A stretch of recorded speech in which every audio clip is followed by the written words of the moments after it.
अस्सलाम वालेकुम जी, मेरा नाम सलमान जावेद है और आज की कहानी के साथ एक नई एपिसोड के साथ मैं आपके सामने हाज़िर हूँ। आज का जो हमारा मौजू है वो बेसिकली माशरती रवैयों की तरफ है, जो इस वक्त हम बनते जा रहे हैं, जो हम हो चुके हैं, उसके ऊपर थोड़ी सी गुफ्तगू होगी। दो वाक़यात हुए पिछले चंद दिनों के अंदर। एक तो वो जो एक अनफॉर्चुनेट वाक़या हुआ चेयर लिफ्ट का, जिसके अंदर 8 लोग जो है वो बच्चों समेत फंस गए थे और उनको फिर रेस्क्यू कर लिया गया अल्हम्दुलिल्लाह। दूसरा जो कल इंडिया चांद के ऊपर लैंड किया और उसके बाद से पाकिस्तानी सोशल मीडिया के ऊपर जो गुफ्तगू हो रही है, दोनों मौक़ों के ऊपर हमें बहुत एक्सट्रीम रवैये देखने को मिले। और मैंने एक ट्वीट भी की इसके ऊपर कि हमारा एक डार्कर साइड जो है वो बार बार खुल के सामने आ रहा है, और वो ये है कि हम सब हीरो बनना चाहते हैं, सब क्रेडिट लेना चाहते हैं, सब लेजिटिमेसी लेना चाहते हैं कि हमें मेडल मिले, हम बड़े हीरो हैं यहाँ के। तो उसके ऊपर आज मैं चाह रहा हूँ कि कुछ गुफ्तगू करें, किस तरीके से पोस्ट ट्रुथ एरा के अंदर डिजिटल मीडिया को इस्तेमाल करते हैं ऑर्गेनाइजेशन, इंस्टीट्यूट्स, पॉलिटिकल पार्टीज़, उनके वर्कर्स और बहुत सारे लोग जो अपने दिल में वैसे ही बोगस पाले रखते हैं किसी न किसी हवाले से, वो इसको इस्तेमाल करके लोगों के दिमाग ख़राब करते हैं और सोसाइटी के अंदर पोलराइजेशन क्रिएट करते हैं, होपलेसनेस क्रिएट करते हैं, डिस्पैरिटी क्रिएट करते हैं, डिस्पेयर क्रिएट करते हैं, ताकि लोग जो हैं वो किसी तरीके से मुल्क से जाना शुरू कर दें, मुल्क को छोड़ दें, मुल्क के बारे में सोचना छोड़ दें और ये समझें कि बस इधर एक होपलेसनेस है और कुछ भी नहीं है। मैं बिल्कुल एक ऐसी बात नहीं करूँगा कि जिसके अंदर मैं ये कहूँगी जी कि सब कुछ अच्छा हो रहा है। ज़ाहिर है बहुत सारी जगहों के ऊपर बहुत सारी ख़राबियाँ हैं, बहुत सारे मसाइल हैं, मिस्टेक्स हैं, ब्लंडर्स हैं, लेकिन जो कुछ हमने पिछले चंद दिनों में देखा, ये बहरहाल एक इंतहाई डार्क साइड थी हमारी सोसाइटी की। इन सब पे बात करते हैं। एक तो जो डोली वाला वाक़या था, यानी जो चेयर लिफ्ट वाला वाक़या था, उसके अंदर एक बात आप लोगों को, और ये मैं किसी इंस्टीट्यूट को डिफेंड नहीं कर रहा, लेकिन ये एक आपके सामने फैक्ट रख रहा हूँ कि 6:30 बजे ये वाक़या हुआ और 12:30 बजे आर्मी जो है वो वहाँ पे पहुँची थी। तो 6:30 से 12:30 तक पहला मसला तो ये था कि 6:30 से 12:30 तक किस आर्मी के बंदे ने, किस इंस्टीट्यूट के बंदे ने लोकल्स को रोका था इनको रेस्क्यू करने से। वो कौन से दम दरूद वजीफ़े कर रहे थे लोकल्स, जो बाद में ये आके कह रहे हैं कि जी कि हमें रोक दिया गया था। डीसी ने अगर रोका था, एसी ने रोका था, तो इसका मतलब है कि वो फिर सिविल इंतज़ामिया की तरफ से उनको रोका गया था। और सिविल इंतज़ामिया इसलिए रोकती है ताकि अगर अल्लाह ना करे कल को कोई मसला हो जाए, अल्लाह ना करे कोई इस देसी तरीके के दौरान कोई हादसा हो जाता खुदा न खास्ता, तो उस वक्त इल्ज़ामात जो हैं वो न सिर्फ सिविल गवर्नमेंट के ऊपर आते हैं, बल्कि साथ ही साथ फिर एक्सटेंडेडली वो माशाल्लाह जो आजकल हमारे सोशल मीडिया का हाल है, वो फिर डिफरेंट दूसरे इंस्टीट्यूट्स की तरफ भी लगे जाते हैं, बिलखुसूस फ़ौज की तरफ। दूसरा जो मामला है वो हमें देखने को मिलता है कि जी कि इसके अंदर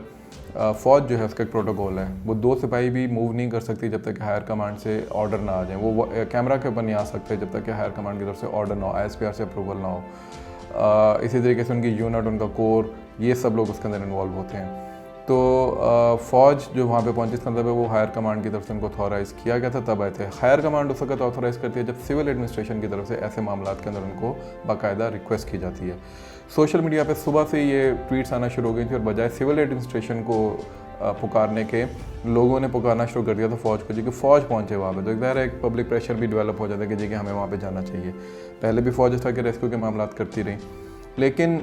जो इसमें डार्कर एस्पेक्ट आया उसमें एक तो कुछ जर्नलिस्ट ने खामखा का फ़ौज के किरदार को बढ़ा के पेश करना शुरू किया, जिसकी वजह से शायद ये तासुर उभरा कि फ़ौज इसके अंदर क्रेडिट लेना चाहती है। कुछ सोशल मीडिया हैंडल्स जो कि शाह से ज़्यादा शाह के वफ़ादार होते हैं, उन्होंने इस तरह की हरकतें करना शुरू की और उस वजह से क्या हुआ कि फिर एक दूसरी पार्टी को, एक दूसरी जो साइड है उसको ये मौका मिला कि उन्होंने फिर अपना एक प्रोपेगेंडा शुरू किया। और मैं उसको प्रोपेगेंडा इसलिए कह रहा हूँ क्योंकि उसके ऊपर बहुत सारी बातचीत हो चुकी है।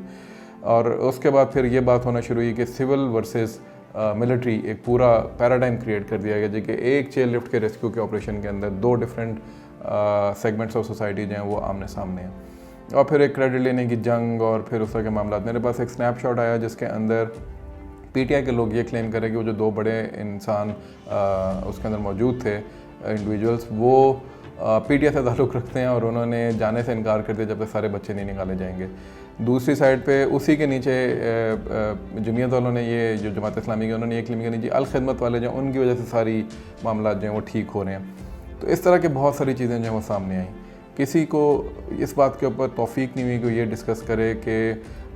इसका पूरे साइंटिफिक मेथड क्या होता है। इससे पहले जो सही सवालात हैं वो नहीं किए कि जी कि इंफ्रास्ट्रक्चर आज तक डेवलप क्यों नहीं हुआ इन बच्चों के लिए। पिछले 10 साल में, 12 साल में, 15 साल में किन की हुकूमतें थीं इन इलाकों के अंदर जो कि बच्चों के स्कूल जाने के लिए इंफ्रास्ट्रक्चर डेवलप नहीं कर सके, और अब इसके ऊपर पॉलिटिक्स खेली जा रही है। کون اس کا ذمہ دار ہے کہ اگر اس طرح کے واقعات ہوتے ہیں یا ہوتے رہے ہیں اور ابھی دوبارہ سے ان واقعات کو سامنے لایا جا رہا ہے تو رسپانسبل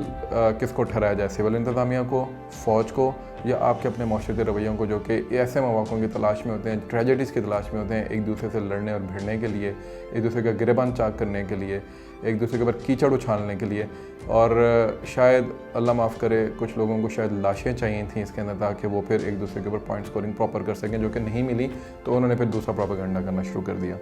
نسیم زہرا صاحب ایک بہت مشہور جرنلسٹ ہیں، ان کا ایک آڈیو کلپ جو ہے وہ باقاعدہ آؤٹ آف کانٹیکسٹ مجھے بھی کسی نے پوسٹ کیا، میرے ایک دوست نے، اور بھی لوگوں نے پوسٹ کیا، اور پتہ یہ چلا کہ وہ اس پہ یہ کلیم کری تھی کہ آئی ایس پی آر کے کسی بریگیڈر کو لتاڑ رہی ہیں کہ وہ کریڈٹ لینے کو کہہ رہے ہیں۔ پتہ یہ چلا وہ کسی ریٹائرڈ بریگیڈر جو کہ کسی ریٹائرڈ گروپ کے وہ کسی گروپ کے اندر موجود تھے، انہوں نے کہیں اس طرح کہا کہ جی کنسٹرکٹیڈ نیریٹیوز جو ہیں یا اس طرح کے نیریٹیوز کے اوپر بات ہو رہی ہے فوج کے خلاف، تو انہوں نے اس کو رسپونڈ کیا، نسیم زہرا صاحبہ نے، ان کا حق بنتا ہے، لیکن اس کو آؤٹ آف کانٹیکسٹ انہوں نے لوگوں نے استعمال کیا۔ اور آپ کو پتہ ہوگا کہ اس طرح کے بہت بڑے بڑے اکاؤنٹس ہیں، وہ میں ان کا نام نہیں لوں گا، اسکرین کے اوپر وہ آ رہے ہوں گے، انہوں نے ٹھیک ٹھاک اس کے اوپر گند پھیلایا اور ایک باقاعدہ کیمپین کی گئی صرف اس لیے کہ کسی طریقے سے نیچا دکھایا جا سکے ایک دوسرے کو۔ پھر ایکسٹریم رویے سامنے آئے کہ جی کہ ساروں کو بلا کے آپ جو نشان پاکستان ادا کریں۔ تو نشان پاکستان کا سب سے بڑا نشان ہے۔ ابھی کوئی 600+ آپ نے ایوارڈز جو ہیں ریڈیو کی طرح بانٹے ہیں۔ پاکستان کے ایوارڈز کی کوئی قدر رہنے دیں، اور ستارہ جرت تک اس کو اگر آپ کنفائن کریں تو میرا خیال ہے کافی بہتر ہوگا۔ لیکن نشان پاکستان بہرحال ان لوگوں کے لیے جو کہ بہت بڑا کارنامہ سر انجام دیں گے۔ ٹھیک ہے، انسانی جانوں کو بچانا بہت بڑا کارنامہ ہے، بہت اچھی بات ہے، لیکن اس طرح کے واقعات پاکستان میں آئے دن ہوتے رہتے ہیں، کچھ ریکارڈ پہ آتے ہیں، کچھ ریکارڈ پہ نہیں آتے۔ تو آپ ہر چھوٹی چیز کے اندر ہیروئزم اتنی نہ بڑا چڑھا کے رکھیں کہ لوگ جو ہیں وہ ان معاملات کے اندر ہیروئزم تلاش کرنا شروع کریں اور اس کے اوپر آپ کو ایوارڈز دوبارہ سے ریونیو کی طرح بانٹنا پڑے۔ تو اس کے اوپر ایک تو ہمیں اپنا رویہ جو ہے وہ دیکھنا چاہیے۔ دوسرا جو ہے وہ چندریان 3 کا جو واقعہ ہے، مقابلہ تقابلی جائزہ شروع ہو گیا ہے۔ اس میں میرے ایک دوست ہیں، میں ان کے کالم سے بھی کچھ ہیلپ لی ہے آپ کے سامنے بات رکھتے ہیں، کیونکہ پاکستان جو ہے اس کا آپ جی ڈی پی دیکھیں، اس پہ اسپارکو پہ تو ہم بعد میں آئیں گے، اس کا جی ڈی پی دیکھیں اور اس کے مقابلے میں یورپین کنٹریز جتنی ہیں ان کا جی ڈی پی دیکھیں، آپ آسٹریلیا کا جی ڈی پی دیکھیں، آپ جو مڈل ایسٹرن جو بڑی اکانومی تھا ان کا جی ڈی پی دیکھیں، اور پھر یہ دیکھیں کہ 4 ممالک، جو چوتھا اب انڈیا ہے، یہ چاند کے اوپر جو اترا ہے۔ اس کے علاوہ وہ سارے ممالک جو پاکستان میں جی ڈی پی سے، اکانومی میں ہر لحاظ سے بہتر ہیں، ویلفیئر اسٹیٹس ہیں، وہ ابھی تک چاند کے اوپر انہوں نے کیوں توجہ نہیں دی، یا چاند کے اوپر جا کے انہوں نے کیوں نہیں اپنے قدم رکھے۔ تو there are lot of things جو کہ آپ لوگوں کو پہلے اس کے اندر کانٹیکسچولی اس کو جسے کہتے ہیں نا سمجھنا چاہیے، اور اس کے اوپر پھر آپ کو بات کرنی چاہیے۔ دوسری جو چیز ہے اس کے اندر وہ یہ ہے کہ اسپارکو کی ایک تاریخ کے بارے میں اور مختلف جو اس کے سربراہان ہیں اس کے بارے میں بات کی جا رہی ہے۔ اس کے اوپر ایک سویپنگ سٹیٹمنٹ کی جی کہ چونکہ اس کے اوپر یہ لوگ مسلط تھے تو اس وجہ سے آگے نہیں بڑھ سکے۔ بھائی اسپارکو جو ہے اس کو بھٹو کے دور سے لے کے اب تک بالکل انڈر بجٹ رکھا گیا، اس کو اچھے طریقے سے پنپنے نہیں دیا گیا۔ اس کے باوجود پاکستان نے 90s کے اندر ہی اپنی پہلی سیٹلائٹ بدر 1 جو ہے وہ لانچ کر دی تھی۔ ابھی بھی پاکستان کی کئی سیٹلائٹس خلا میں گھوم رہی ہیں، مختلف کمرشل معاملات کے اندر پاکستان کو اور مختلف اور ممالک کو وہ اپنی سروسز فراہم کر رہی ہیں، اور بھی بہت سارے معاملات کے اندر اسپارکو جو ہے وہ کچھ نہ کچھ کر رہا ہے۔ غلطی اس کے اندر جو ہے وہ اسپارکو کی میڈیا مینجمنٹ کی ہے کہ وہ لوگ خود اپنے معاملات جو ہیں وہ قوم کے سامنے نہیں لاتے، اور اس کی وجہ سے کیا ہوتا ہے کہ ٹھیک ہے، میں یہ نہیں کہہ رہا کہ اسپارکو بہت ایکسٹراڈنری کام کر رہا ہوگا، لیکن جو تھوڑا بہت کام بھی آپ لوگ کر رہے ہیں وہ آپ لوگ جب تک پبلک کے سامنے نہیں لائیں گے، ویکیوم کریٹ ہوگا، اور ویکیوم کریٹ ہونے کی وجہ سے ایسے لوگوں کو جو کہ ویکیپیڈیا سے اور ادھر ادھر سے چیزیں اٹھا کے لوگوں کے سامنے رکھ دیتے ہیں اور بتاتے ہیں کہ جی دیکھیں جی کہ ہم لوگوں نے تو دنیا میں کچھ بھی نہیں کمایا، اور جو کچھ کما گیا وہ انڈیا کما گیا، بھول جاتے ہیں کہ انڈیا جو ہے وہ اس وقت زمین پہ کیا کر رہا ہے۔ خلا میں تو چلو اس نے قدم رکھ دیے ہیں، لیکن زمین پہ جو کچھ وہ کر رہا ہے وہ اس وقت انتہائی ہولناک ہے۔ تو اس لیے آپ اپنے آپ کو ڈسپیرٹی کے اندر، ڈسپیئر کے اندر، ہوپلیسنس کے اندر نہ لے کر آئیں۔ ہر چیز خراب نہیں ہے پاکستان کے اندر، ہر چیز بیکار نہیں ہے پاکستان کے اندر، کچھ نہ کچھ ادارے، کچھ نہ کچھ لوگ اس پہ کام کر رہے ہیں۔ اور اگر آپ لوگوں کو پاکستان سے اتنی ہی نفرت ہوگی ہے کیونکہ آپ کی کوئی ایک خاص شخصیت یا آپ کا کوئی ایک خاص شخص جو ہے وہ حکومت میں نہیں ہے یا لیڈرشپ کی پوزیشن میں نہیں ہے، تو بہتر ہوگا کہ پھر آپ پاکستان کی جان چھوڑ دیں اور آپ اپنے لیے وہاں جائے پناہ تلاش کریں جہاں پہ آپ سب کو بہت اچھی ہوپ فل قسم کی زندگی جو وہ مل رہی ہے۔ میں آج کے لیے اتنا ہی کہنا چاہوں گا۔ آپ سب کا بہت بہت شکریہ۔ اللہ کرے کہ ہم اپنے معاشرتی رویوں کی طرف توجہ دیں، اللہ کرے کہ ہم اپنے